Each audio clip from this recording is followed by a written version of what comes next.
Vin Diesel secretly walks into his own restaurant, stops cold when he hears a server crying. The night was ordinary, or at least it seemed that way.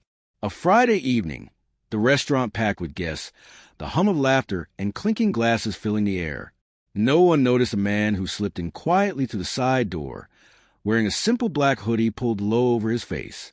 He wasn't here to be recognized. He wasn't here for attention. He was here to see the truth. Vin Diesel, one of Hollywood's biggest stars, had built this restaurant not just as a business, but as a promise, an opportunity for people from all walks of life to find dignity in work. But tonight, that promise was about to be tested in a way he never imagined. As Vin blended into the crowd, his sharp ears caught something that made his heart jolt. Behind the clatter of dishes and the laughter of diners, he heard it, a muffled sob, raw and trembling, echoing from the service corridor. He froze. A server, one of his own employees, was crying, not quietly, not by accident, but with a kind of pain that breaks through walls. What Vin was about to uncover would shake him to his core. Vin Diesel was no stranger to hard work. Long before Hollywood knew his name, before the blockbuster car chases and action-packed roles, he had been just another struggling kid in New York.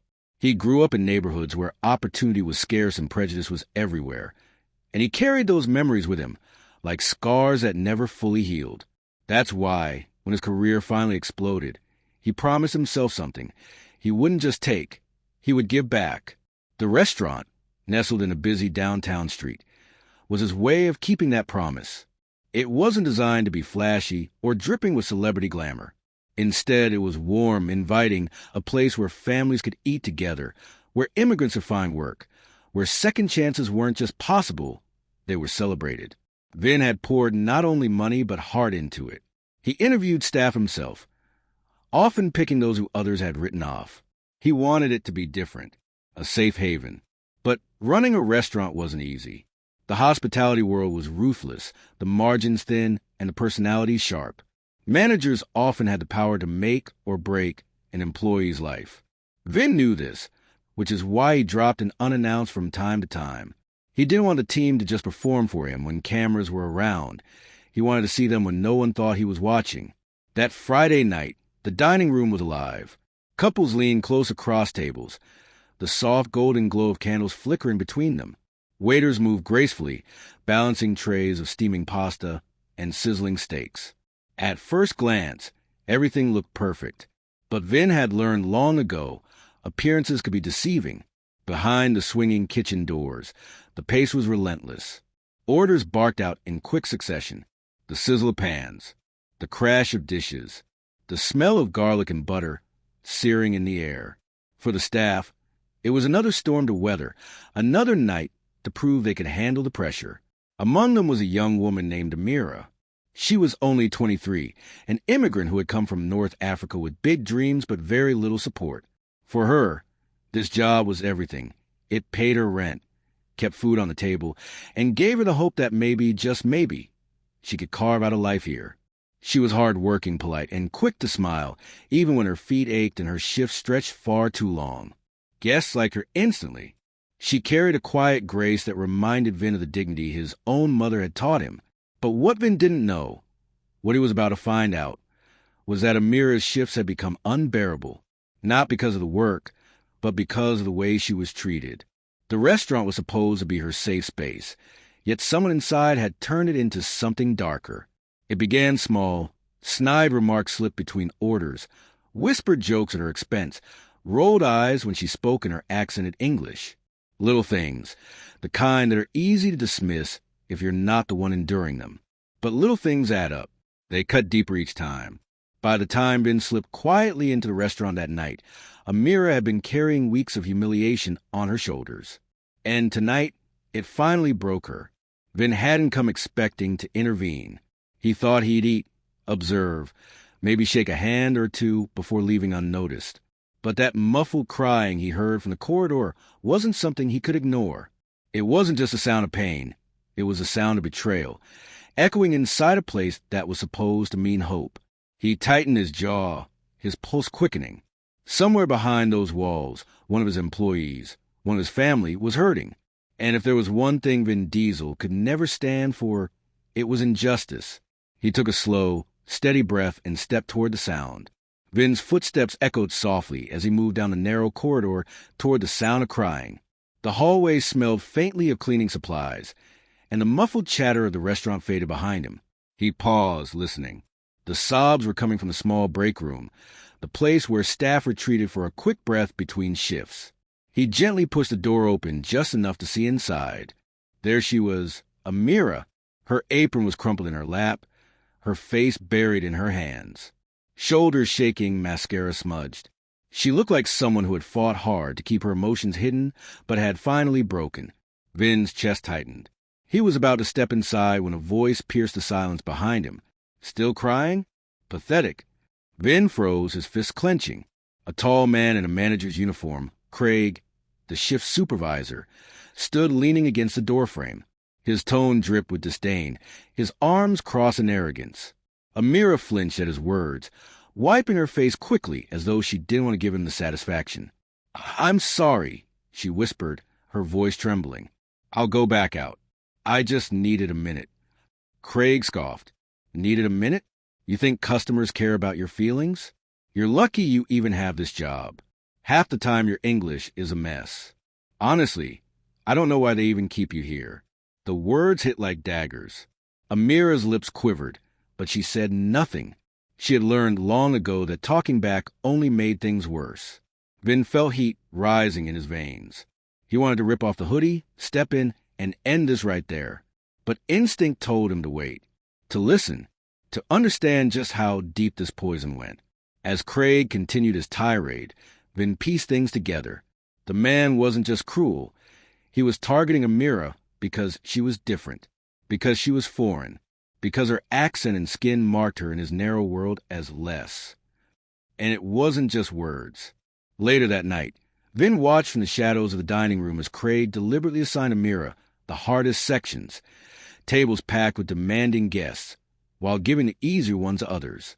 He caught the way Craig would smirk when customers struggled to understand her accent, swooping in to save the day, while making her look incompetent. At one table, a group of diners made a rude joke about Amira's name. Instead of defending her, Craig laughed along with them. Amira kept her smile fixed, but her eyes betrayed the sting. Every minute that passed tightened the knot in Vin's stomach. This was not the place he had built. This was not the promise he had made. The more he observed, the more stories began to emerge. In whispered conversations among the other servers, he heard hints of how Craig would cut Amira's hours without warning, or how he would write her up for mistakes that weren't hers. One busboy admitted quietly, he treats her worse than anyone else. Says she's slow. Says she doesn't belong here. Vin's jaw clenched. Belong. That word. He had grown up hearing it tossed at him, questioning whether he belonged in certain neighborhoods, certain schools, even certain Hollywood boardrooms. He knew exactly what it meant, and exactly how much it could crush a soul. But Amira's strength showed too. Despite the cruelty, she moved swiftly between tables, her smile genuine for customers, her service flawless. She didn't let her pain spill into her work. She carried her dignity like armor, even as Craig tried to strip it away. Still, Vin could see the cracks forming, the tears she held back in front of others, the way her shoulders drooped just a little lower with each insult. He couldn't hold back any longer. This wasn't just an unkind manager. It was racism hidden under the thin veil of professional critique. It was injustice playing out in real time, in a place that bore his name. The tipping point came when Craig cornered Amira near the bar. Her tray wobbled, glasses clinking, as he leaned close enough for guests to hear. "You'll never make it here," he sneered. "People don't want to be served by someone like you. You should have stayed where you came from." That was it. Vin's blood roared in his ears. Guests were watching. Employees were silent, pretending not to notice. And Amira stood frozen, her face pale, her dignity hanging by a thread. Vin stepped forward, slowly, deliberately. The hood fell back just enough for the lights to catch his face. Murmurs rippled through the room as people began to realize who he was. But Vin's eyes never left Craig. His stare was steel, his jaw set. The restaurant went silent. Forks paused midair. The air itself seemed to tighten. And in that moment, everyone knew something was about to happen. The entire restaurant seemed to hold its breath. Diners leaned forward, forks hovering, eyes locked on the scene unraveling before them. Craig straightened when he saw Vin Diesel step out from the shadows, recognition dawning slowly across his face.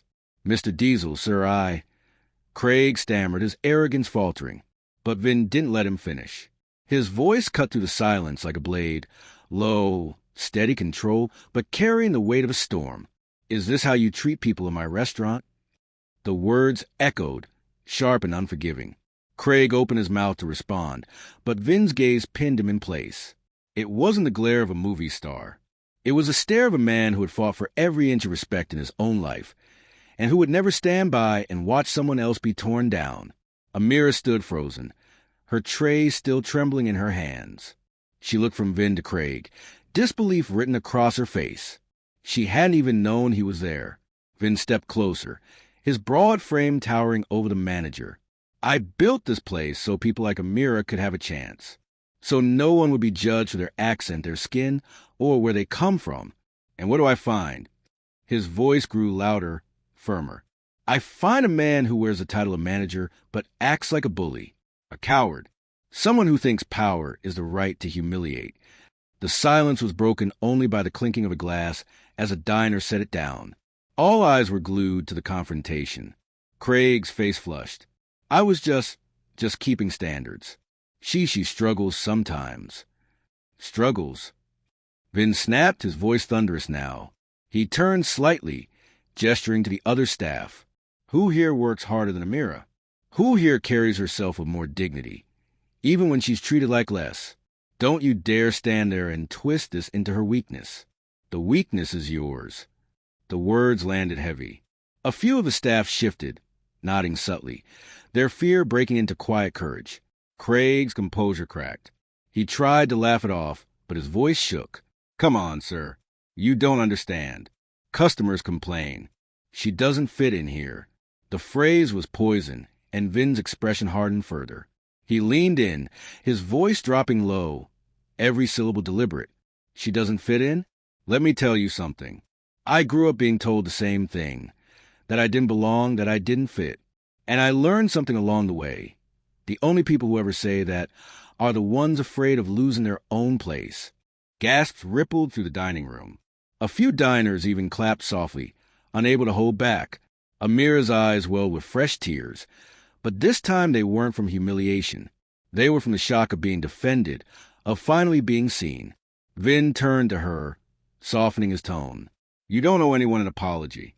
Not for your voice. Not for your heritage. Not for who you are. This restaurant is as much yours as it is mine. And no one will take that from you." For the first time that night, Amira allowed herself to smile, a fragile but radiant smile that lit her tear-streaked face. Then Vin straightened, turning his glare back to Craig. His verdict came swift and final. "You're done here. Collect your things. You don't represent me. You don't represent this place. And you will never treat another human being this way again." Craig's mouth opened, but no sound came. He looked around desperately, but the staff who once feared him now looked at him with contempt. Guests whispered in disapproval. His power evaporated in an instant. He stormed out, slamming the door behind him. The moment hung heavy, electric. Then, slowly, the restaurant erupted into applause.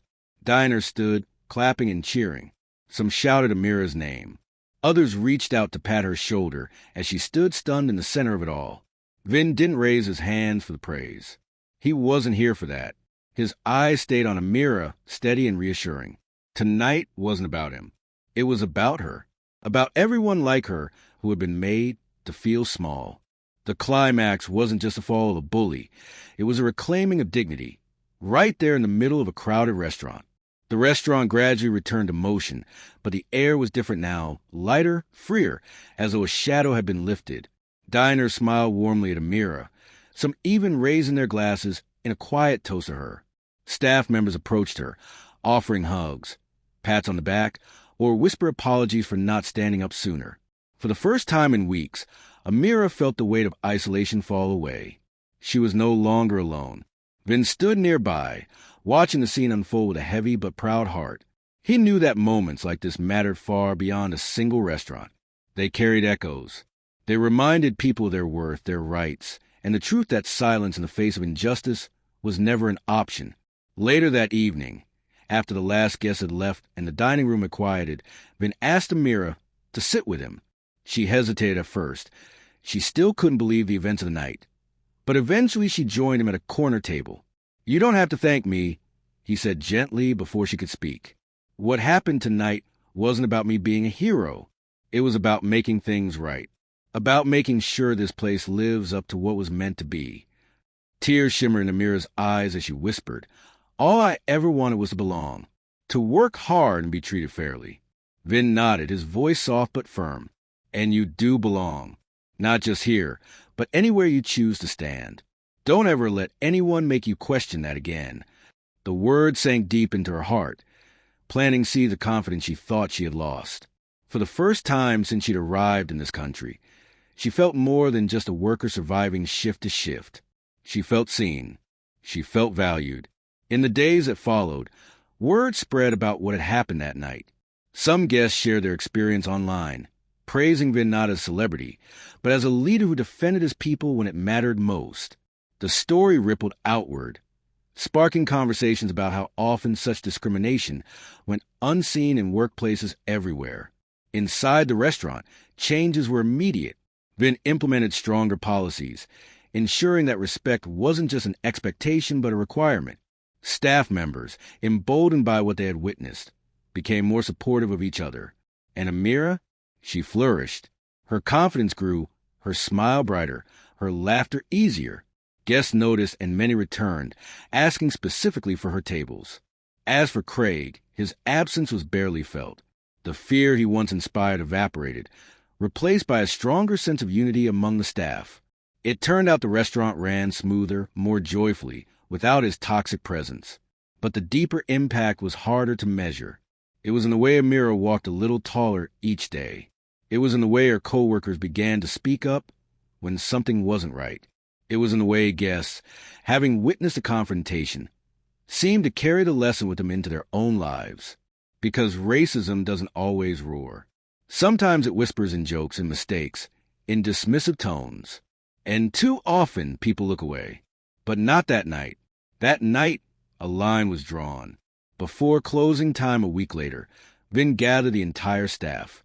He looked around the circle, at cooks, servers, bussers, dishwashers, and said, "This restaurant is more than food and service.